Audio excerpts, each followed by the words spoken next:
যেই সব বিষয়ে আমাদের আইন কানুন বিধিবিধানকে আরও শক্তিশালী করা দরকার, আরও কার্যকর করা দরকার, কমিশনের ক্ষমতা এবং কমিশনের কার্যকারিতা কিভাবে বাড়ানো যায় সেগুলোর ব্যাপারে তার পরামর্শ ছিল অভিজ্ঞতার আলোকে, এবং একই সাথে মাঠ প্রশাসন এবং আইনশৃঙ্খলা রক্ষাকারী বাহিনী যারাই নির্বাচনী দায়িত্ব পালন করে তারা যাতে আরও ওই যে সঠিকভাবে তাদের দায়িত্ব পালন করতে পারে সেই সব বিষয়ে আলোচনা হয়েছে। ওকে, আরও কিছু? ওকে, আচ্ছা, আবার ধন্যবাদ।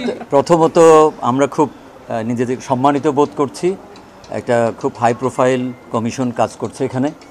আমাদের সমস্ত সহকর্মীরা আমরা চেষ্টা করছি সাপোর্ট দেওয়ার জন্য, কারণ এটা একটা আমাদের অঙ্গীকার এবং সংবিধানের অঙ্গীকার হলো জনপ্রতিনিধিত্ব যেটা, সেটাকে নিশ্চিত করা।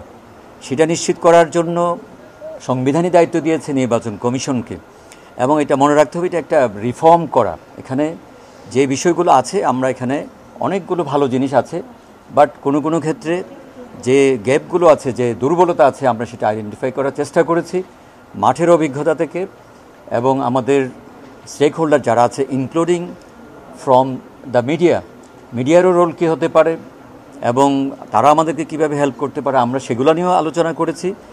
এবং এখানে ইন্টারফিয়ারেন্স কোত্থেকে কীভাবে হয় এবং এটা উইদাউট লফুল অথরিটি কীভাবে ইলেকশনকে কেউ হস্তক্ষেপ করে, এই বিষয়গুলো নিয়ে আমরা আলোচনা করেছি এবং খোলামেলা আলোচনা করেছি।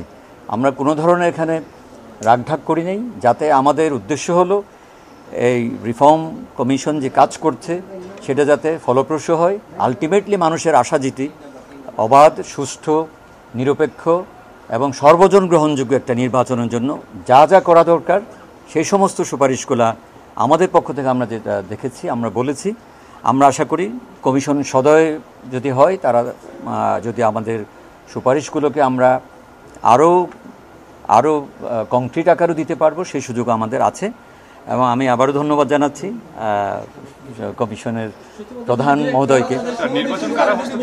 সুনির্দিষ্টভাবে যেটা আমরা বলছি সেটা হলো, নির্বাচন তো এককভাবে নির্বাচন কমিশন করে না। নির্বাচন যখন করে আর্টিকেল 126 অনুযায়ী রাষ্ট্রের সমস্ত অর্গান কিন্তু নির্বাচন কমিশনের আন্ডারেই কাজ করে, এবং নির্বাচন কমিশনকে যে অথরিটি দেয়া আছে সংবিধানে এবং আইনে, এই আইনটা যাতে ফুললি এক্সারসাইজ করা যায়।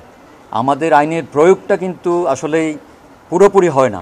আইনের প্রয়োগ করার ক্ষেত্রে যাতে নির্বাচন কমিশন, নির্বাচন কমিশনাররা, নির্বাচনী কর্মকর্তারা কোনো ধরনের অন্য কোনো কর্তৃপক্ষ দ্বারা যাতে বাধাগ্রস্ত না হন, অন্য কেউ যাতে এখানের উপর হস্তক্ষেপ না করতে পারে, অবশ্যই মানে উইদাউট লফুলি যে কেউ করতে পারে, যার যার কাজ ভাগ করে দেওয়া আছে, সেটা যাতে ভবিষ্যতে না হয়, আমরা সেটা একটা বড় সুপারিশ আছে আমাদের।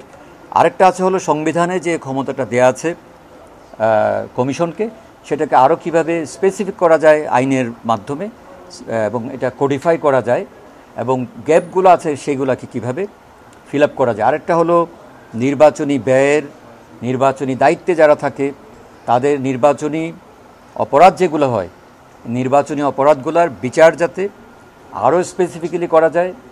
নির্বাচন পরবর্তী সময়ে যাতে আমরা কেউ অপকর্ম করে অন্য কোথাও চলে যাবে সেটা যাতে সুযোগ না থাকে, সেই ব্যবস্থা যাতে আইনের মধ্যে চলে আসে, যে ওই সময় যদি কোনো কুকর্মের সাথে কেউ জড়িত থাকে সেটা পরবর্তীতেও তাকে বিচার করা যাবে, সেই ক্ষমতা নির্বাচন কমিশনের থাকবে। আমরা সেই সুপারিশও করেছি। আমাদের পক্ষ থেকে মোটামুটি এগুলোই ছিল। এবং আমরা আরেকটা আপনাদের কাছে অনুরোধ করেছি, আমাদের মিডিয়া যাতে নিরপেক্ষ আচরণ করে, যখন যেটা মানে আপনার সহজ সেটা যাতে না করা হয়।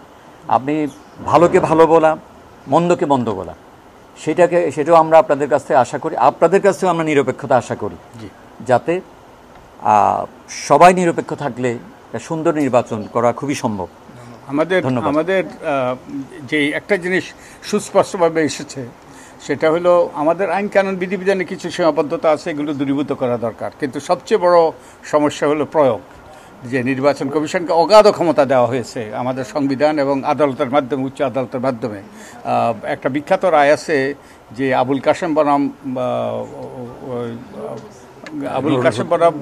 আলতাফ হোসেন বনাম আবুল কাশেম, ওই দুটোর নাম আগে পরে হবে। তো এই মামলাতে বলা হয়েছে যে আপিল বিভাগের রায় নির্বাচন কমিশনের অন্তর্নিহিত ক্ষমতা আছে, ইনহেরেন্ট পাওয়ার, এবং সুষ্ঠু নিরপেক্ষ নির্বাচনের খাতিরে তারা বিধিবিধান, আইন ও বিধিবিধানের সাথে সংযোজনও করতে পারে, add to the statutory rules, অগাধ ক্ষমতা দেওয়া হয়েছে। তো এই ক্ষমতার প্রয়োগটা হলো একটা সমস্যা ছিল, এই প্রয়োগের সমস্যাটা দূরীভূত করতে হবে। তো আপনাদেরকে সকলকে ধন্যবাদ। তো এই আমরা এখানে শেষ করছি। তো ওনাদের সাথে আরও আলাপ আলোচনা চলবে, ওনাদের কাছ থেকে আমরা লিখিত সুপারিশ পাবো এবং এগুলো আমরা চেষ্টা করব পর্যালোচনা করে আমাদের সুপারিশ অন্তর্ভুক্ত করার জন্য।